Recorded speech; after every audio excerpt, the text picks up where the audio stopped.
Hi மக்களே, நம்மகிட்ட fort ego sports சேல்ஸ்க்கு வந்திருக்குங்க. Titanium plus variant 2017 model. Number of owner second ஓனரில் இருக்குங்க. கிலோமீட்டர் கரெக்டாக 1,15,000 கிலோமீட்டர் ஓடி இருக்குது. வெஹிக்கிளுக்கு கம்பெனி சர்வீஸ் ரெக்கார்டில் இருக்குங்க. வெஹிக்கிளுக்கு இன்சூரன்ஸ் மட்டும் பார் ஆயிடுச்சுங்க. ஃபியூச்சர்ஸ்னு பார்த்தீங்கன்னா power window, power steering, air bag, 6 air bag வந்துடுங்க. Push button start, A to Z எல்லா ஆப்ஷனுமே வந்துடும். வெஹிக்கிள் அவ்வளோ நீட்டாக இருக்குங்க. மறக்காமல் செக் பண்ணி பாருங்கள். வண்டியில் இன்சூரன்ஸ் மட்டும் இல்லைங்க, வண்டி எடுத்தால் இன்சூரன்ஸ் போடுற மாதிரி இருக்கும். ப்ராப்பராக வச்சுருக்காங்க. ஒரிஜினல் சீட் கவர் தான். வெஹிக்கிள் இன்டீரியர் எக்ஸ்டீரியர் அவ்வளோ நீட்டாக இருக்குங்க. வண்டியில் மேஜர் ஆக்சிடென்ட் ஹிஸ்ட்ரின்னு எதுவும் கிடையாதுங்க. 4 டோருமே ஒரிஜினல் பேஸில் இருக்குங்க.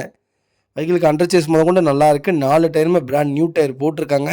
வெஹிக்கிளில் எந்த ரீப்ளேஸ்மெண்ட்டும் கிடையாதுங்க. பெயிண்டிங் டச்சப் அந்த மாதிரி எதுவும் கிடையாது. ரொம்ப சுத்தமாக வச்சுருக்காங்க. அலாய் வீல் வந்துடுங்க. ப்ராப்பராக இருக்குங்க. மறக்காமல் செக் பண்ணி பாருங்கள். வெஹிக்கிள் லொக்கேஷன் கோயம்புத்தூருங்க. நம்ம இது கோட் பண்ணுற ப்ரைஸ் வந்து 6,70,000 கோட் பண்ணுறோம். நெகசபிள் தான். நேரில் வாங்க, கம்பல்சரி அனுசரித்து கொடுத்துடலாங்க. வண்டி அவ்வளோ நீட் அண்ட் க்ளீனாக இருக்குது. மறக்காமல் செக் பண்ணி பாருங்கள். இந்த வெஹிக்கிளுக்கும் கிட்டத்தட்ட ஒரு 5 lakhs லோனே வாங்கி கொடுத்துடலாங்க. அவ்வளோ நல்லாயிருக்கு. மறக்காமல் செக் பண்ணி பாருங்கள். இதே மாதிரி உங்கள் கார் சேல்ஸ் பண்ணலாம், ஸ்க்ரீனில் தெரிய நம்பருக்கு கால் பண்ணுங்கள், வாட்ஸ்அப் பண்ணுங்கள். கண்டிப்பாக டீட்டெயில் சொல்கிறேன். மறக்காமல் நம்ம சேனலை சப்ஸ்கிரைப் பண்ணாதவங்க சப்ஸ்கிரைப் பண்ணி பாருங்கள். ஷேர் பண்ணுங்கள், லைக் பண்ணுங்கள், கமெண்ட் பண்ணுங்கள். உங்கள் ஃபேமிலி அண்ட் ஃப்ரெண்ட்ஸ் சர்க்கிளில் யாராவது ஈகோ ஸ்போர்ட் தேடிட்டு இருக்காங்கன்னா மறக்காமல் இந்த வீடியோ உங்களுக்கு ஷேர் பண்ணுங்கள். உங்களுக்கு ரொம்ப ரொம்ப யூஸ்ஃபுல்லாக இருக்கும். வெஹிக்கிள் அவ்வளோ நீட் அண்ட் க்ளீனாக இருக்குங்க. மறக்காமல் செக் பண்ணி பாருங்கள். ரொம்ப ரொம்ப நன்றி.